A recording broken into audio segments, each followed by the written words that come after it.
If you had just listened to her once, just once, maybe she'd still be here, the old woman's voice cracked as she stared into the camera. The screen blurred for a moment, not because of poor quality, but because the cameraman's hands were trembling. Somewhere behind him, the billionaire stood frozen, his face pale, his eyes wet but empty, the way a man looks when he's staring at a past he can never undo. This was not the man people knew from the news, the smiling business tycoon who bought companies like candy, who traveled in jets and lived in palaces of glass. This was a father, broken. The story you're about to hear isn't about money. It's about the one thing money can't buy back, time. And when you reach the end, you'll understand why his daughter's only wish went unanswered, until it was far, far too late. It began in the penthouse of the Celestia Tower, a place where the walls were tall enough to hide the stars and the windows opened to a skyline that glittered like a jewelry box. Jonathan Steele sat at the head of a long mahogany dining table, his phone pressed between his ear and shoulder as he scrolled through numbers on his tablet. He didn't notice the untouched plate of breakfast in front of him, or the little girl in the pink pajamas swinging her legs on the far end of the table. "Dad," she said softly, her voice a hopeful whisper. He raised a finger, his universal sign for 1 minute. She waited. She always waited. Her name was Lila, 8 years old, with hair like spun gold and eyes that could make even the most jaded man believe in innocence again. But Jonathan had trained himself to see deals, not details. He was closing on a merger worth billions, and in his world, billions came first. That morning, Lila had worked up the courage to ask something she'd been dreaming about for weeks. "Daddy, can we go to the beach this Sunday?" Her words were careful, rehearsed, as if she was presenting a proposal in one of his boardrooms. Jonathan glanced up just long enough to offer a distracted smile. "We'll see, pumpkin. Daddy's got a busy week." She nodded, masking the disappointment, and poked at her cereal.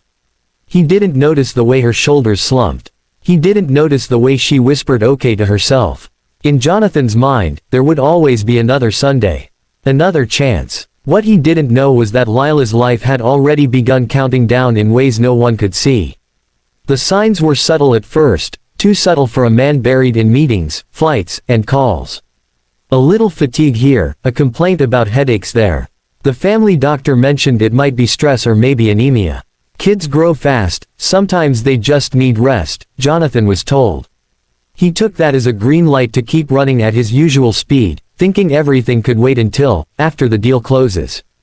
But children don't wait. Time doesn't wait. One Thursday evening, while Jonathan was in Singapore negotiating with investors, Lila called him on video. She was wearing a paper crown she'd made at school. "Daddy, guess what? We're doing a father-daughter dance next month. Can you come?" Her face glowed on the tiny screen. Jonathan, standing in a hotel lobby with his briefcase, checked his schedule on his phone. "That's the same week I'm in Dubai, sweetheart. But maybe mommy can record it for me." He said it lightly, as if he hadn't just stepped on something fragile. Lila's smile wavered, but she nodded. "Okay, maybe next time." Jonathan ended the call feeling a twinge of guilt, but it dissolved quickly under the weight of an incoming business alert. Lila started keeping a little journal, not of her thoughts, but of her wishes. Small things. Making pancakes with Daddy, going to the park, reading bedtime stories together. And at the very bottom of the list, written in wobbly handwriting, was the biggest one: go to the beach with Daddy. She didn't tell anyone about the list, not even her mother. It was her secret hope, her quiet mission. As weeks passed, Lila's health declined faster. She began missing school, and her once bright energy dimmed. Her mother, Emily, grew more concerned and pressed Jonathan to come home more often. "It's probably nothing serious, but she needs you. She asks for you every night." Jonathan promised he'd try, but trying in his world often meant thinking about it for a few seconds before moving on. He convinced himself that providing the best doctors and the most comfortable home was the same as being there. After all, wasn't he working for her future? Then came the night everything shifted.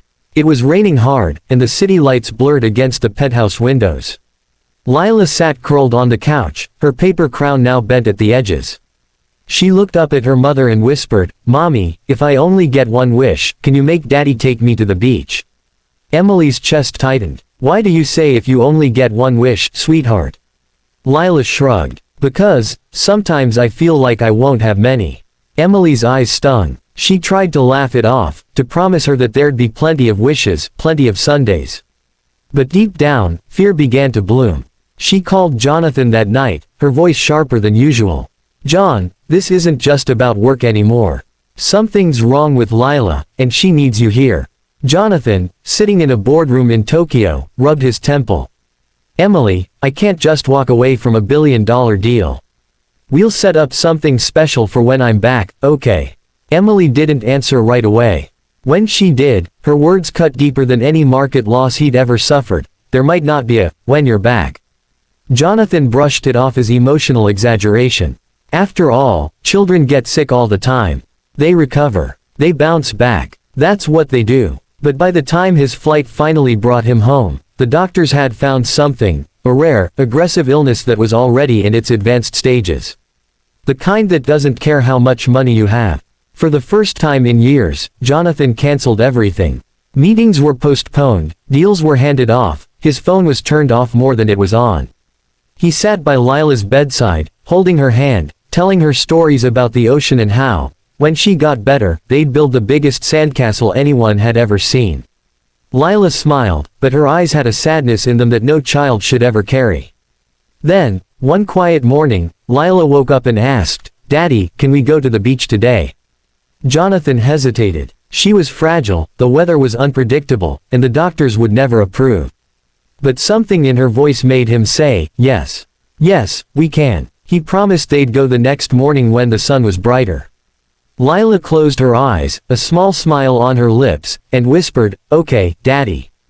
The morning was warm, the kind that carried a soft promise in the air, as if the day itself wanted to be kind to the world. But in the steel penthouse, kindness had already arrived too late.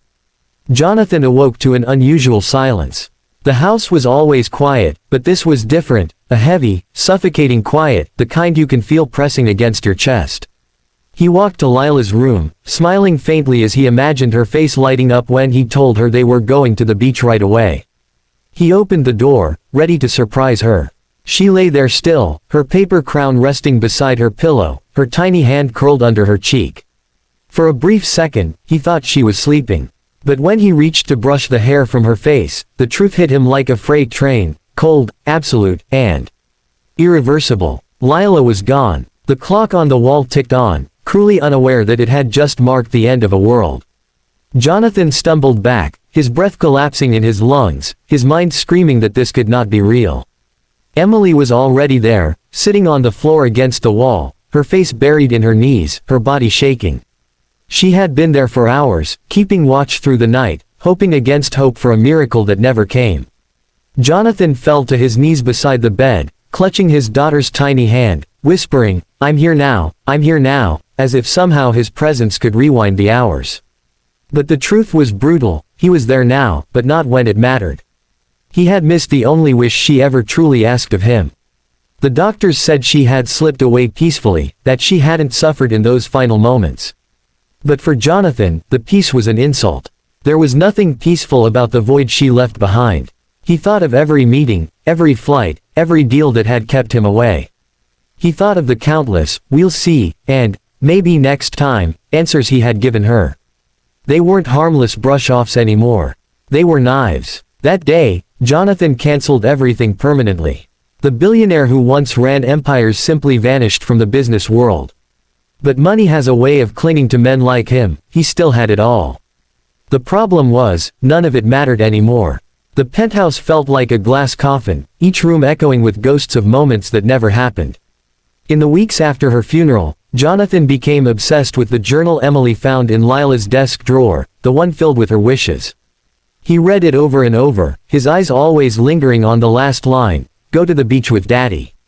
That sentence became his tormentor and his prayer. He would wake in the middle of the night hearing her voice asking it. He began visiting the beach alone, sometimes at dawn, sometimes in the middle of the night. He'd stand there for hours, staring at the waves, imagining her running on the sand, squealing when the water touched her feet. Sometimes he'd speak to her as if she was standing